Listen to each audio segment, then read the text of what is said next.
हर हर महादेव। जय नागेश्वर महादेव। हम आपको नाग पंचमी की कथा बता रहे हैं कि कैसे महादेव ने नाग जात की रक्षा किया और ये नाग पंचमी का व्रत मनाया जाने लगा। राजा परीक्षित को जब नाग ने ढस लिया और उनका स्वर्गवास हो गया तो उनके एक बेटे थे जिनका नाम था जन्मेजय। जन्मेजय गद्दी पे नहीं बैठे और जन्मेजय ने कहा कि जब तक मैं दुनिया से इस नाग जात को ख़त्म नहीं कर देता तब तक मैं इस राज सिंहासन पर नहीं बैठूंगा। और उन्होंने सर्पमोहिनी यज्ञ कराया और उसमें 7 पंडितों को बुलाया और उसके बाद ये यज्ञ चला। बहुत समय तक यज्ञ चलता रहा, खूब चला यज्ञ। और जैसे जैसे यज्ञ का तेज प्रबलता बढ़ती गई और उसके धुएं, उसका तेज जैसे जैसे फैलता रहा और उससे सांप को असर पड़ा, सम्मोहन हो जाता।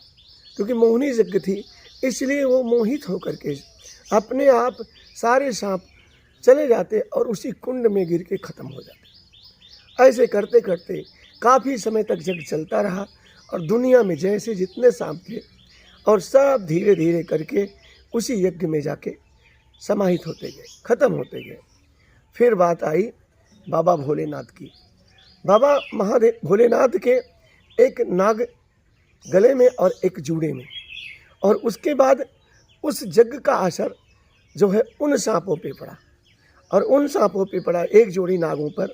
तो फिर महादेव समाधि में लीन थे, बैठे थे और उनके असर के कारण, उस यज्ञ की प्रबलता के कारण महादेव खड़े हो गए, आंख बंद ही, और उन सांपों पे सम्मोहन लगा और सांप के कारण उसी तरफ यज्ञ की तरफ चलते चले गए।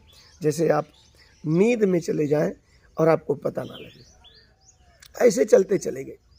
फिर क्या हुआ?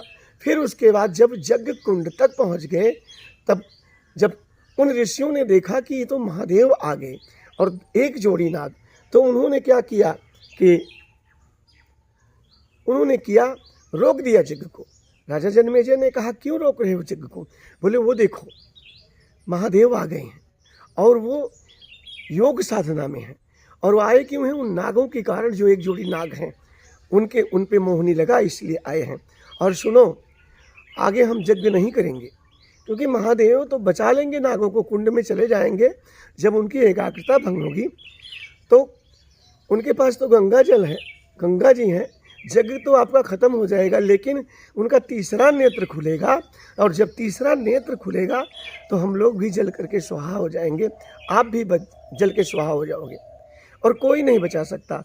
आपके पिता राजा परीक्षित जब अपनी माता के गर्भ में थे, उत्तरा के गर्भ में थे, तो अश्वत्थामा ने उन्हें बाण मार के ख़त्म कर दिया था, गर्भ को रोक दिया जो है।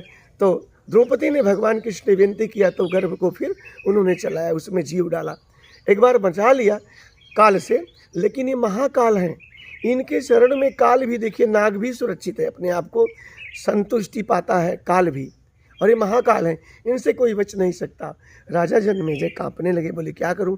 बोले हम लोग भी वंदना करते हैं, आप शिव का अनुमोदन करो। और वो जाके चरणों पे गिर करके महादेव से विनती करने लगे, तमाम प्रकार की वंदना करने लगे। नमामि शमीशान निर्माण रूपम विभुम व्यापकम ब्रह्म वेद स्वरूपम करने लगे। और उसके बाद करते करते फिर ये सावन का महीना आया। आज के दिन, नाग पंचमी के दिन, महादेव प्रसन्न हुए, उनकी पूजा से, उनकी आराधना से उन्होंने महादेव को जो अभिषेक किया, दूध से अभिषेक किया, दूध लावा से अभिषेक किया महादेव को। महादेव प्रसन्न हुए उनकी भक्ति से और उन्होंने कहा कि जाओ, सावन मास में जो मेरा अभिषेक करेगा जल से या दूध से, उसकी सारी मनोकामना पूरी करूँगा और सारे भंडार भर दूँगा। और उसी दिन से जो है महादेव ने नाग जात की रक्षा किया। महादेव के कारण जो है नाग जात की रक्षा हुई और इसलिए ये व्रत जो है नाग पंचमी के नाम से मनाया जाता है। लोग नाग को भी दूध लावा चढ़ाते हैं और महादेव को भी रिझाते, प्रसन्न करते। कोई कुछ करता, कोई कुछ करता है, कोई कांवर लेके, कोई रुद्राभिषेक करके, कोई संकट सुमार, कोई 16 सुमार, कोई जो है पशुपतिनाथ व्रत किसी तरह से रिझाते, कोई जो है शिव महापुराण की कथा करवा के, कोई कांवर वालों को खिला पिला करके जल। आप जीवन में कुछ भी ना अगर कर पाएँ, हो सके तो 2 लोटा महादेव को जल चढ़ाएं और ये भी नहीं हो सकता 108 भोग लगाएं, 1 महीना लगाएंगे तो बाबा पूरे साल आपको करेंगे। अगर ये भी नहीं कर सकते हैं तो सावन मास में एक कमिटमेंट कर लो अपने गुरु से कि जब सावन मास आ जाएगा तो सावन मास में मैं जो है झूठ नहीं बोलूँगा और जो है ना किसी की चुगली करूँगा और ना किसी की चुगली सुनूंगा। एक चीज़ आपने कर लिया तो बाबा को तो सत्य प्रिय है, सत्य में ही शिव का वास है, सत्यम शिवम सुंदरम। देखिए आपको क्या मिल जाता है, एक बार ज़रूर आप कमिटमेंट करके अपने आप से करिएगा और बाबा के पे भरोसा करके करिएगा। बाबा आपकी मनोकामना पूरी करेंगे, परिवार की रक्षा करेंगे। दक्षिण भारत में तो सारी बहनें नाग को अपना भाई भी मानती हैं। जहाँ बम्बा पे दूध लावा चढ़ाती हैं वहाँ एक राखी का धागा भी चढ़ाते हैं कि भैया मेरे परिवार की मेरी रक्षा करना। हर हर महादेव। जय नागेश्वर नाथ।